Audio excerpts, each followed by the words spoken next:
నమస్తే welcome to our channel నేను మీ సిరి so అందరు వెయిట్ చేస్తున్నట్టుగా అయితే love me if you dare అనే సినిమా అయితే అంటే దిల్ రాజు ప్రొడక్షన్స్లో అరుణ్ డైరెక్షన్లో వస్తున్న సినిమా. ఇందులో హీరోయిన్ వచ్చేసి అయితే వైష్ణవి చైతన్య మనకు తెలుసు. బేబీ సినిమాతోనైతే తను ఎంత పాపులర్ అయ్యారో. అండ్ ఈ మూవీలో హీరో వచ్చేసి అయితే ఆశీష్. మనం ఇంతకుముందు చూసాము తను రౌడీ బాయ్స్ ఫేమ్ హీరో అనమాట.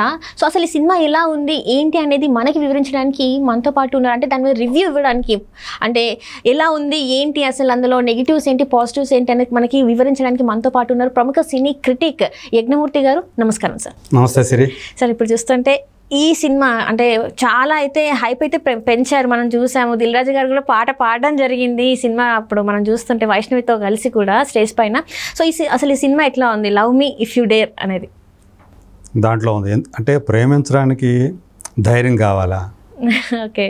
సో మీకు కనుక ధైర్యం ఉంటే ప్రేమించండి అంటే ఏంది, ఎందుకన్నారు ఆ మాట అంటే ఒక దెయ్యాన్ని అంటే వాడు చెప్పారు ఇప్పుడు దాకా ట్రైలర్లో కానివ్వండి లేదంటే పబ్లిసిటీలో కానివ్వండి ఒక దయ్యాన్ని ప్రేమించిన యువకుడి కథ. సో ఎందుకు అతను దయ్యాన్ని ప్రేమించాలనుకున్నాడు, దాని చేత ఎందుకు ప్రేమించబడాలనుకున్నాడు ఏంటి అనేది పాయింట్. ఈ పాయింట్ మీద అల్లుకున్న కథ. నిజానికి దెయ్యాలు ఉన్నాయా లేవా అనేది ఎప్పుడు మించో చర్చల్లో ఉన్నటువంటి ఒక విషయం. ఇందులో ప్రధానంగా అర్జున్ అలాగే ప్రతాప్ వీళ్ళిద్దరూ అంటే ప్రతాప్ అన్న అనుకుంటే అర్జున్ తమ్ముడు. సో వీళ్ళిద్దరూ కూడా యూట్యూబ్ ద్వారా ఒక పక్క చదువుకుంటూ ఇంకో పక్క ఒక యూట్యూబ్ ఛానల్ రన్ చేస్తూ సో దాని ద్వారా ఆదాయాన్ని ఇన్కమ్ పొందే కుర్రాళ్ళిద్దరు. సో వాళ్ళ ప్రియా అని ఒక స్నేహితురాలు వైష్ణవి చైతన్య. సో అర్జున్ ఆశీష్ అయితే ప్రతాప్ వచ్చేసి రవికృష్ణ. Okay okay. సో ఒక చోట ఒకసారి దివ్యవతి అనే ఒక అమ్మాయి అంటే వాళ్ళు సెర్చింగ్లో ఉన్నప్పుడు ఏమేమి చేస్తే సాధారణంగా ఏంటంటే మనవాడు ఎప్పుడు బ్లాక్ డ్రెస్సే వేసుకుంటాడు. అర్జున్ కాళ్ళకి చెప్పులు ఉండవు. బైక్ మీద వెళ్తున్నా దేని మీద వెళ్తా ఎక్కడికి వెళ్తున్నా కానీ కాళ్ళకి చెప్పులు లేకుండా ఎప్పుడు బ్లాక్ డ్రెస్లోనే ఉంటాడు. అలాంటి ఆ కుర్రాడికి ఏంటంటే ఒక ఫ్యాసినేషన్ ఉంటుంది. శ్మశానంలోకి వెళ్ళి అక్కడ తీసి వీడియోస్ చేసి అంటే ఎక్కడైతే ఆత్మలు ఉంటాయి దెయ్యాలు ఉంటాయి అని ఎక్కడైతే పుకార్లు ఉంటాయో రూమర్స్ ఉంటాయో ఆ ప్రాంతాలకు వెళ్ళిపోతాడు.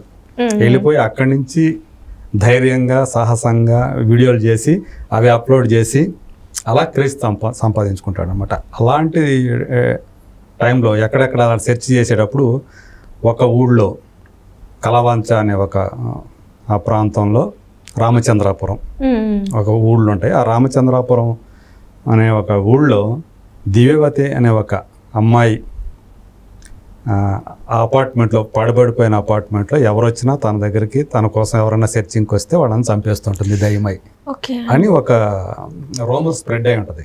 సో దాన్ని ఛేదించడం కోసం సో ఆ దెయ్యాన్ని ఎవరు రెండోసారి చూడరు అనేది ఒక టాక్ అనమాట. అంటే ఒక్కసారి చూస్తారు, రెండోసారి చూడటానికి వాడు ఉండడు కదా, ఆమె చంపేస్తుంది ఆ దెయ్యం అనే టాక్. వీడు వెళ్తాడు, అర్జున్ అక్కడికి వెళ్తాడు అనమాట. అతనికి ఆ అపార్ట్మెంట్లో ఎలాంటి ఎక్స్పీరియన్సెస్ ఎదురయ్యాయి, అసలు దివ్యవతి నిజంగా ఉందా, నిజంగా దెయ్యమేనా, ఇతను ప్రేమించాడు ఆ దెయ్యం కూడా అతన్ని అంటే దివ్యవతి ఇతను ప్రేమించిందా, సో ఇతను అర్జున్ ఏమైపోతాడు అని చెప్పేసి అతనికి సహకరించడానికి వెళ్ళినటువంటి ప్రియ సో ఆమె ఏమైంది, సో ఆమెకి ఎలాంటి ఎక్స్పీరియన్సెస్ ఎదురయ్యాయి, ఇలాంటి ఒక యూనిక్ థాట్ తోటి ఈ సినిమాని అరుణ్ భీమవరపు సో తను ఫస్ట్ టైం డైరెక్టర్. ఇదివరకు వ్యూహం అని చెప్పేసి ఒక వెబ్ సిరీస్ వచ్చింది, దానికి అతను డైలాగ్స్ రాశాడు, ఒక స్క్రీన్ ప్లేకి పనిచేశాడు, డైలాగ్స్ కూడా రాశాడు. సో అతను డైరెక్టర్ అయ్యి ఇలాంటి ఒక యూనిక్ కాన్సెప్ట్ని దిల్ రాజు చేత ఓకే చేయించుకొని తను డైరెక్ట్ చేసినటువంటి సినిమా. సో దీన్ని ఎలా తీశాడు అంటే ఆ థాట్ అయితే ఓకే అంటే మామూలుగా దయ్యాలే ఉండవు అని నమ్మినటువంటి ఒక యువకుడు ఏం చేశాడు, దెయ్యం దగ్గరికి వెళ్ళటము, ఇదంతా కూడా ఒక ఇంట్రెస్టింగ్ థాట్ అది. సో దాని స్క్రీన్ ప్లే కూడా అట్లానే రాసుకున్నాడు బాగానే. కొంచెం హారర్ ఎలిమెంట్ ఏం చేస్తుంది, బ్యాక్గ్రౌండ్ స్కోర్ కానివ్వండి, ఎంఎం కీరవాణి, అట్లాగే సినిమాటోగ్రఫీ కానివ్వండి పిసి శ్రీరామ్. సో ఒకరేమో national award winner PC Sreeram, ఇంకోరు ఏకంగా ఆస్కార్ అవార్డు విన్నర్. ఇలాంటి గొప్ప టెక్నీషియన్స్ సపోర్ట్ తోటి అరుణ్ చాలా వరకు తను అనుకున్నది తీయగలిగాడు బాగా. కానీ మనకి చివరికి వెళ్ళే కొన్ని మనకు తెలిసిపోతుంటాయి అనమాట. కొన్ని మనం ప్రెడిక్ట్ చేయగలుగుతాం, కొన్ని ఆ ట్విస్టులు నిజంగా మీరట్టు కొన్ని ట్విస్టులు మనం ప్రెడిక్ట్ చేయగలుగుతాం. చివరికి వచ్చేటప్పటికి అయ్యో ఇంతేనా అనిపించడమే ఈ సినిమాకి ఒక మైనస్గా మారింది. సో యాక్చువల్గా ఏంటంటే ఫస్ట్ నుంచి మీరు ఎంత గ్రిప్పింగ్ తోటి ఆ స్క్రీన్ ప్లేని ఆ కథనాన్ని మీరు నడిపారో, లాస్ట్ వచ్చేటప్పటికి ప్రీ క్లైమాక్స్ ఇవి కూడా మనల్ని సాటిస్ఫై చేయాలి, మనల్ని కన్విన్స్ చేయాలి. అంటే ఇందులో అరుణ్ కొంచెం తగ్గిపోయారంటారా? అదే మనం ఎక్స్పెక్టేషన్స్ ఉన్నట్టు పర్వాలేదు, కానీ అక్కడ ఆ కన్విన్సింగ్గా ఉండాలి మనకు అవి, ఆ క్లైమాక్స్ అవి. ఈ కన్విన్స్ అవటంలోనే, ప్రేక్షకుడిని కన్విన్స్ చేయటంలోనే అరుణ్ విఫలమయ్యాడని చెప్పుకోవాలి. సో అంతా బాగానే ఉంటుంది, కానీ చివరికి వచ్చేటప్పటికి ఆ ప్రీ క్లైమాక్స్ వచ్చేటప్పటికి కొంచెం డౌన్ అయిపోయింది. సో మనకి తెలిసిపోతూ ఉంటుంది కాబట్టి డౌన్ అయింది. అది కూడా ఇలా కాకుండా ఉంటే బాగుండేది కదా అనిపించేటట్లు ఉంటుంది అనమాట. సో ఆ మేరకు చూసుకుంటే ఫస్ట్ హాఫ్ అంతా ఓకే. సో ఆ క్యారెక్టర్స్ని ఎస్టాబ్లిష్ చేసిన విధానం, వీళ్ళు ఆ దివ్యవతి అనే అమ్మాయిని, ఆ అమ్మాయి బ్యాక్గ్రౌండ్ ఏంటి ఇది అంతా కనుక్కునే ఈ ప్రయాణం, అదంతా కూడా ఆసక్తికరంగా మలచినటువంటి డైరెక్టర్ ఆ చివరికి వచ్చేటప్పటికి అంటే పొరపాటు చేశాడని అనుకోవాలి. ఫస్ట్ టైం డైరెక్టర్ కావడం. కాకపోతే దీన్ని కూడా ఇప్పుడు దాకా ఎన్నో సినిమాలు చేశాడు, మోర్ దాన్ 50 ఫిలిమ్స్ ప్రొడ్యూస్ చేశారు, అంతకు మించిన ఎన్నో వందల కొద్ది సినిమాలు డిస్ట్రిబ్యూట్ చేశారంటే దిల్ రాజు కథ విషయంలో పర్ఫెక్ట్ జడ్జిమెంట్ ఉంటుందని చెప్పేసి చాలామంది నమ్ముతారు. ఆయన దీన్ని ఈ క్లైమాక్స్ విషయం వచ్చేటప్పటికి ఆయన కూడా సరిగా జడ్జ్ చేయలేకపోయారని అనిపిస్తుంది. కొంచెం ప్రేక్షకుల్ని తక్కువ అంచనా వేసినట్టు అనిపిస్తుంది. సో అదర్వైజ్ సినిమా అంతా కూడా టెక్నికల్గా సూపర్బ్గా ఉందని చెప్పాలి. సో ఆర్టిస్టుల పరంగా చూసుకుంటే ఆశిష్ కూడా, అంటే ఇద్దరికి సెకండ్ ఫిలిమే, హీరోకి సెకండ్ ఫిలిమే, హీరోయిన్ కి వైష్ణవి చైతన్యకి, అండ్ రవికిషోర్ రవికృష్ణ అయితే చాలా కూడా సెకండ్ ఫిలిమే కదా. లేదు, చాలా సినిమాలు చేశాడు తను. రవికృష్ణ చేశాడు, టీవీ ద్వారా చాలా పాపులర్ అతను. సో అతనికి ఒక ఫుల్ లెంగ్త్ సినిమా రోల్ ఒకటి పడింది, తను కూడా చాలా బాగా చేశాడు. గతంలో కూడా అతను మంచి రోల్సే చేశాడు, విరూపాక్ష లాంటి సినిమాల్లో కూడా చాలా మంచి రోల్ చేశాడు. సో అట్లా ప్రియా రోల్లో వైష్ణవి చైతన్య అమ్మాయి అందంగా ఉంది, ఆ పాత్రకి ఆ అమ్మాయి వరకు పూర్తి న్యాయం చేసింది. ఆ అమ్మాయి క్యారెక్టర్లో కూడా షేడ్స్ ఉన్నాయి. సో అందువల్ల అంటే బేబీలో మనం చూసాం అటు పాజిటివిటీ నెగిటివ్ షేడ్స్ రెండూ ఉన్నాయి.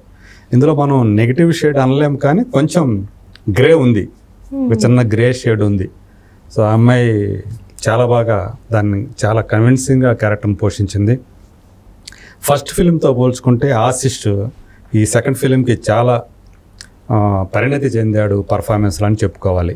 సో డైలాగ్ డిక్షన్లో కానివ్వండి, అలాగే ఎక్స్ప్రెషన్స్లో కానివ్వండి, సో అతను చాలా వరకు ఆ పాత్రకు న్యాయం చేశాడు.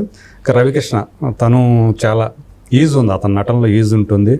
అతను ఈజీగా ఆ ప్రతాప్ అనే క్యారెక్టర్ని పోషించాడు.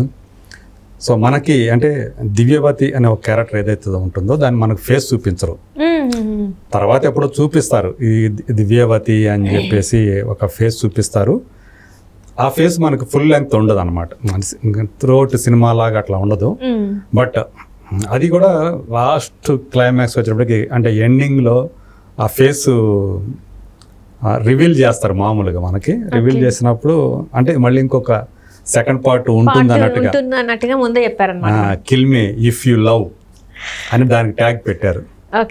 సో అంటే ఇంకా నెక్స్ట్ పార్ట్ కూడా ఉండే అవకాశం ఉంది, ఎందుకంటే ఆ ఫేస్ అంతకుముందు ఒక స్టాచ్యూ రూపంలో రివీల్ చేసినా కానీ చివరిలో ఆ ఫేస్ని కనిపించడం, మనిషిగా కనిపించడం అనేది అది కొంచెం ఇంట్రెస్టింగ్. అది అంటే ఇంకా సెకండ్ పార్ట్ ఉంటుందని. కానీ ఫస్ట్ పార్ట్ విజయం సాధిస్తానే కదా సెకండ్ పార్ట్ అనేది ఉంటుంది సాధారణంగా.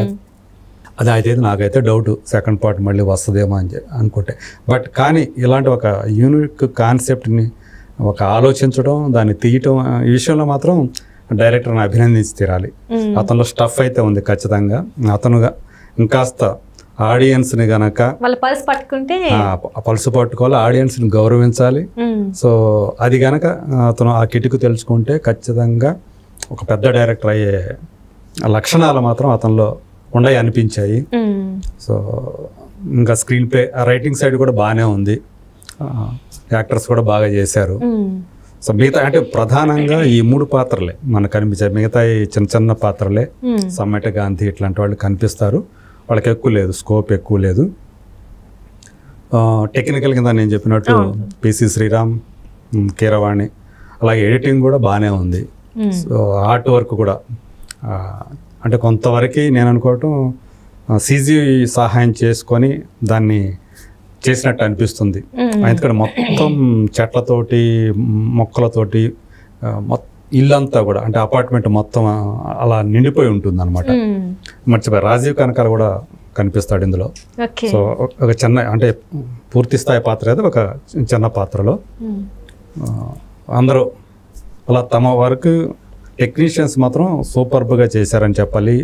ఇక దిల్ రాజు ప్రొడక్షన్ కాబట్టి ప్రొడక్షన్ వాల్యూస్ ఎలా ఉంటాయో మనం ప్రత్యేకంగా చెప్పక్కర్లేదు. సో అది అలా రకంగా ఈ మూవీకి మీరు ఎంత రేటింగ్ ఇస్తారు సార్? నేను 2.5 రేటింగ్ ఇస్తా అవుట్ ఆఫ్ 5. సో అది ప్రీ క్లైమాక్స్ ఇంకా బాగా చేసుకున్నట్లయితే ఖచ్చితంగా 3 రేటింగ్ ఇచ్చేవాడిని. బట్ ఇది అక్కడ దాకా వచ్చి ఆగిపోయా. అంటే యావరేజ్ ఉందని చెప్తున్నారు. యావరేజ్ అని ఉందని చెప్పాలి. కానీ డైరెక్టర్కి మాత్రం ఖచ్చితంగా మంచి ఫ్యూచర్ ఉందని మాత్రం చెప్తాను.